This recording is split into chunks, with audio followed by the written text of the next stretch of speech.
Hi friends, ಎಲ್ಲರಿಗೂ ನಮಸ್ಕಾರ. Inflation ಅನ್ನೋದು ದಿನದಿಂದ ದಿನಕ್ಕೆ ನಮ್ಮ ದೇಶದಲ್ಲಿ ಹೆಚ್ಚಾಗ್ತಾನೆ ಇದೆ. ಅಂದರೆ ನಮ್ಮ ಹತ್ರ ಇರೋ ದುಡ್ಡಿನ ಬೆಲೆ ಕಮ್ಮಿ ಆಗ್ತಾ ಇದೆ ಅಂತ. 2024 ಪ್ರಕಾರ ಇನ್ಫ್ಲೇಷನ್ ರೇಟು 5-6% ಇದೆ.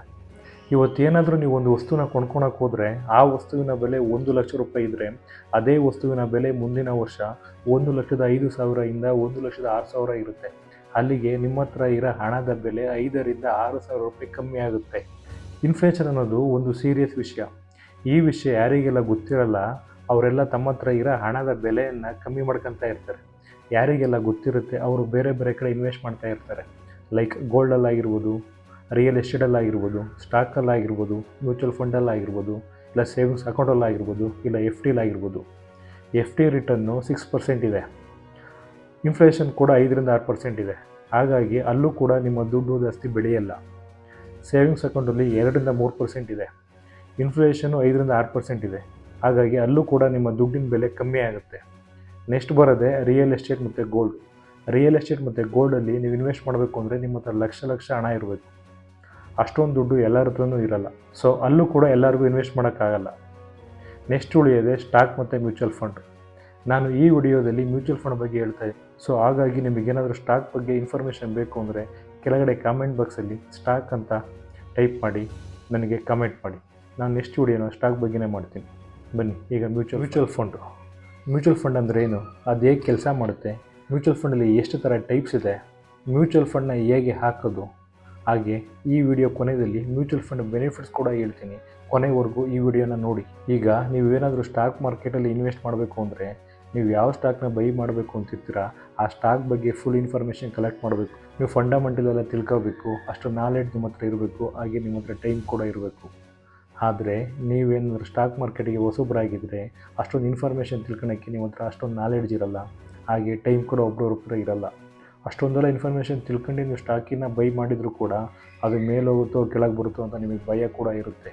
ಸ್ಟಾಕ್ ಮಾರ್ಕೆಟ್ಗಳಿಗೆ ಕಂಪೇರ್ ಮಾಡಿದರೆ ಮ್ಯೂಚುವಲ್ ಫಂಡು ಬೇರೆ ಥರನೇ. ಜಸ್ಟ್ ನೀವು ಮ್ಯೂಚುವಲ್ ಫಂಡಿಗೆ ಇನ್ವೆಸ್ಟ್ ಮಾಡ್ಕೊಂಡು ಹೋದರೆ ಸಾಕು, ಅದ್ರ ಪಾಡಿಗೆ ಅದು ಕೆಲಸ ಮಾಡ್ಕೊಂಡು ಹೋಗುತ್ತೆ. ಯಾಕೆಂದರೆ ಅಲ್ಲಿ ಫಂಡ್ ಮ್ಯಾನೇಜರ್ ಇರ್ತಾರೆ. ಅವನೇನು ಸುಮ್ಮನೆ ಹೆಲ್ಪ್ ಮಾಡ್ತಾನೆ, ಅವನು ಕೂಡ ಇಂತಿಷ್ಟು ಫೀಸು ಅಂತ ಕಲೆಕ್ಟ್ ಮಾಡ್ಕೊತಾನೆ. ಅದಕ್ಕೆ ಎಕ್ಸ್ಪೆನ್ಸ್ ರೇಷಿಯೋ ಅಂತ ಕರೀತಾರೆ. ಮ್ಯೂಚುವಲ್ ಫಂಡ್ ಹೇಗೆ ವರ್ಕ್ ಆಗುತ್ತೆ ಅಂತ ಒಂದು ಎಕ್ಸಾಂಪಲ್ ಮುಖಾಂತರ ನಾನು ತಿಳಿಸ್ತಾ ಇದ್ದೀನಿ ಬನ್ನಿ. ನೀವೇನಾದರೂ ಒಂದು ಮ್ಯೂಚುವಲ್ ಫಂಡಿಗೆ 500 ರೂಪಾಯಿ ಹಾಕಿದರೆ ಆ 500 ರೂಪಾಯಿ ದುಡ್ಡು ಡೈರೆಕ್ಟಾಗಿ ಫಂಡ್ ಮ್ಯಾನೇಜರ್ ಹತ್ರ ಹೋಗುತ್ತೆ. ಫಂಡ್ ಮ್ಯಾನೇಜರ್ ಈ ಫೀಲ್ಡಲ್ಲಿ ಭಾಳ ಎಕ್ಸ್ಪರ್ಟ್ ಆಗಿರ್ತಾನೆ. ಹಾಗೆ ಅದ್ರ ಬಗ್ಗೆ ಭಾಳ ರಿಸರ್ಚ್ ಮಾಡಿ ಅವನು ಬೇರೆ ಬೇರೆ ಕಡೆ ಇನ್ವೆಸ್ಟ್ ಮಾಡ್ತಾನೆ. Like gold, real estate, stock, FD ಅದೇ ಥರ ಬೇರೆ ಬೇರೆ ಥರ ಇನ್ವೆಸ್ಟ್ ಮಾಡೋದ್ರಿಂದ ನಿಮ್ಮ ಮನಿ ಡೈವರ್ಸಿಫಿಕೇಷನ್ ಆಗಿ ನಿಮಗೆ ರಿಸ್ಕ್ ಅನ್ನೋದು ಭಾಳ ಕಮ್ಮಿ ಆಗುತ್ತೆ. Next types of mutual fund. ಮೊದಲನೇದಾಗಿ ಅಸೆಟ್ಸ್ ಮ್ಯೂಚುವಲ್ ಫಂಡ್ ಇರುತ್ತೆ, ಹಾಗೆ ಸ್ಟ್ರಕ್ಚರಲ್ ಮ್ಯೂಚುವಲ್ ಫಂಡ್ ಇರುತ್ತೆ. ಅಸೆಟ್ಸ್ ಮ್ಯೂಚುವಲ್ ಫಂಡಲ್ಲಿ ಮತ್ತೆ 3 ಥರ ಬರುತ್ತೆ: ಈಕ್ವಿಟಿ ಮ್ಯೂಚುವಲ್ ಫಂಡ್, ಡೆಬ್ಟ್ mutual fund, hybrid mutual fund. Equity mutual ಫಂಡಲ್ಲಿ ಡೈರೆಕ್ಟಾಗಿ ಅವರು ಸ್ಟಾಕ್ಗಳ ಮೇಲೆ ಇನ್ವೆಸ್ಟ್ ಮಾಡ್ತಾರೆ. ಈಕ್ವಿಟಿ ಮ್ಯೂಚುವಲ್ ಫಂಡಲ್ಲಿ ರಿಸ್ಕ್ ಕೂಡ ಜಾಸ್ತಿ ಇರುತ್ತೆ, ಹಾಗೆ ರಿಟರ್ನ್ ಕೂಡ ಜಾಸ್ತಿ ಇರುತ್ತೆ. ಇದು ನಮಗೆ ಲಾಂಗ್ ಟರ್ಮಲ್ಲಿ ಒಳ್ಳೆ ರಿಟರ್ನ್ ಕೊಡುತ್ತೆ. ನೆಕ್ಸ್ಟ್ ಬರೋದು ಡೆಬ್ಟ್ ಮ್ಯೂಚುವಲ್ ಫಂಡ್. ಇದರಲ್ಲಿ ಭಾಳ ರಿಸ್ಕ್ ಕಮ್ಮಿ ಇರುತ್ತೆ, ಹಾಗೆ ರಿಟರ್ನ್ ಕೂಡ ಭಾಳ ಕಮ್ಮಿ ಇರುತ್ತೆ. ನೆಕ್ಸ್ಟ್ ಬರೋದು hybrid mutual fund. Hybrid mutual fund ಹೇಗೆ ಅಂದರೆ ಇದು ಈಕ್ವಿಟಿ ಮತ್ತು ಡೆಬ್ಟ್ ಎರಡು ಕಂಬೈನ್ ಮಾಡಿದರೆ ಹೈಬ್ರಿಡ್ ಮ್ಯೂಚುವಲ್ ಫಂಡ್ ಆಗುತ್ತೆ. ಇದರಲ್ಲಿ ಈಕ್ವಿಟಿ ಮ್ಯೂಚುವಲ್ ಫಂಡಿಗೆ ಕಂಪೇರ್ ಮಾಡಿದರೆ ರಿಸ್ಕ್ ಸ್ವಲ್ಪ ಕಮ್ಮಿ ಇರುತ್ತೆ, ಡೆಬ್ಟ್ ಮ್ಯೂಚುವಲ್ ಫಂಡಿಗೆ ಕಂಪೇರ್ ಮಾಡಿದರೆ ರಿಸ್ಕ್ ಸ್ವಲ್ಪ ಜಾಸ್ತಿ ಇರುತ್ತೆ. Next structural mutual fund. Structural mutual ಫಂಡಲ್ಲಿ ಮತ್ತೆ 3 ಥರ ಬರುತ್ತೆ: open end mutual fund, close end mutual fund, interval mutual fund. Open end mutual fund ಅಂದರೆ ನೀವು ಈ ಫಂಡಿಗೆ ಯಾವಾಗಲಾದರೂ ಇನ್ವೆಸ್ಟ್ ಮಾಡ್ಬೋದು, ಹಾಗೆ ಯಾವಾಗಲಾದರೂ ನೀವು ಎಕ್ಸಿಟ್ ಆಗ್ಬೋದು ಆ ಮ್ಯೂಚುವಲ್ ಫಂಡಿಂದ. Close end mutual fund. Close end mutual ಫಂಡಲ್ಲಿ ಯಾವ ಥರ ಅಂದರೆ ನೀವು ಯಾವಾಗಲಾದರೂ ಎಂಟ್ರಿ ಆಗ್ಬೋದು, ಆದರೆ ಎಕ್ಸಿಟ್ ಆಗೋಕ್ಕಾಗಲ್ಲ. ಎಕ್ಸಿಟ್ ಆಗೋಕ್ಕೆ ಇಂತಿಷ್ಟು ಟೈಮು ಅಂತ ಇರುತ್ತೆ. ಆ ಟೈಮಲ್ಲೇ ನಾವು ಎಕ್ಸಿಟ್ ಆಗಬೇಕು. ಲಾಕಿಂಗ್ ಪೀರಿಯಡ್ ಇರುತ್ತೆ. Next interval mutual fund.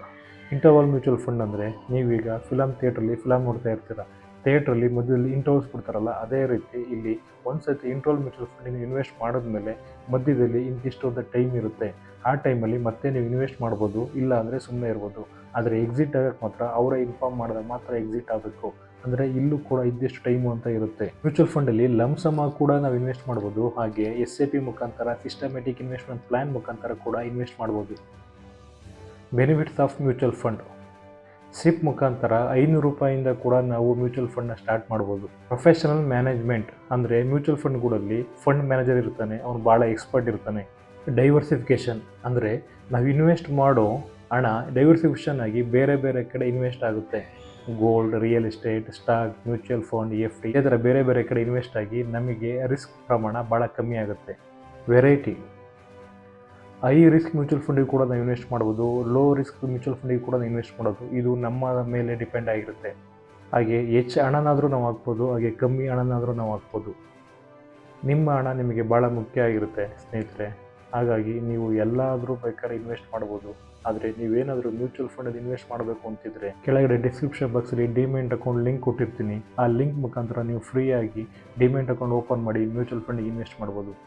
ಈ ವಿಡಿಯೋ ನೀವು ಕೊನೆವರೆಗೂ ನೋಡೋದಕ್ಕೆ ಧನ್ಯವಾದಗಳು. ಹಾಗೆ ಈ ವಿಡಿಯೋ ನಿಮಗೆ ಇಷ್ಟ ಆಗಿದ್ದಲ್ಲಿ ಲೈಕ್ ಮಾಡಿ ಮತ್ತು ಶೇರ್ ಮಾಡಿ. ನಿಮ್ಮ ಒಂದು ಲೈಕ್ ಮತ್ತು ಶೇರು ನಮಗೆ ನೆಕ್ಸ್ಟ್ ವಿಡಿಯೋ ಮಾಡೋಕ್ಕೆ ಪ್ರೋತ್ಸಾಹ ಕೊಡುತ್ತೆ. ಯಾವುದೇ ಕಾರಣಕ್ಕೂ ಸಬ್ಸ್ಕ್ರೈಬ್ ಆಗೋದನ್ನ ಮರಿಬೇಡಿ. Thank you.